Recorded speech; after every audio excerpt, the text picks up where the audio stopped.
ఓం శ్రీ మాత్రే నమః. ఇప్పుడు తెలియచేసే అంశము 5 గురువారాల పాటు మీరు ఈ విధంగా కనుక ఆచరిస్తే పెద్ద కష్టతరమైంది అని చెప్పను నాన్న, నేను చాలా సింపులే.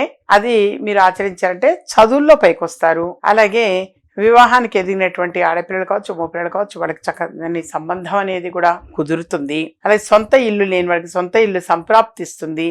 వివాహమే చాలా సంవత్సరాలు ఇంకా సంతానం కల విదేశం వెళ్ళాలి అన్ని ప్రయత్నాలు చేసేటువంటి వారి కళ కూడా ఫలిస్తుంది. అలా 1, 2 అని కాదు, ఎవరెవరికి ఏ సమస్యలు ఉన్నాయో ఆ సమస్యలన్నీ కూడా తీరడానికి చక్కని పరిష్కార మార్గంగా మీరు చేయాల్సింది, గురువారం నాడు ఉదయం పూట ఫ్రెష్ అప్ అయిన తర్వాత చక్కగా రావి చెట్టు దగ్గరికి వెళ్ళి అక్కడ కొంచెం ఒక రాగి చెంబుతోటి ఒక చెంబు నీళ్లు పోయండి. అక్కడ నీళ్లు పోసిన తర్వాత శనగలు తీసుకొని వెళ్ళండి. శనగ గుగ్గిళ్ళు అంటాం కదా, ఆ శనగలు నానబెట్టి ఒకసారి ఉడకేసి తీసి దాన్ని తాలింపు వేస్తాం. శనగ గుగ్గిళ్ళు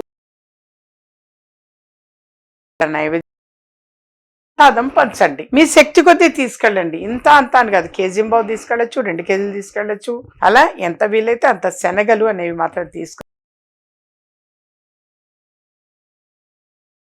అంటే మాత్రం డెఫినెట్ గా మీ మనస్సులో ఏదైతే సంకల్పం కోరికుందో అది నెరవేరుతుంది. ఆ శనగ గుగ్గిళ్ళు అనేది ప్రిపేర్ చేసేప్పుడు అందులో కొంచెం పసుపు ఉప్పు వేయాలి నాన్న.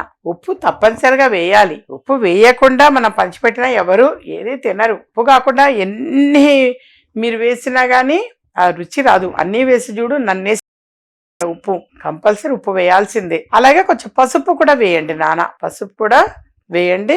వేసి ఒక 5 గురువారాల పాటు మాత్రం తప్పనిసరిగా మీరు ఏ సంకల్పంతో అయితే మొదలు పెడతారో ఆ సంకల్పం అనేది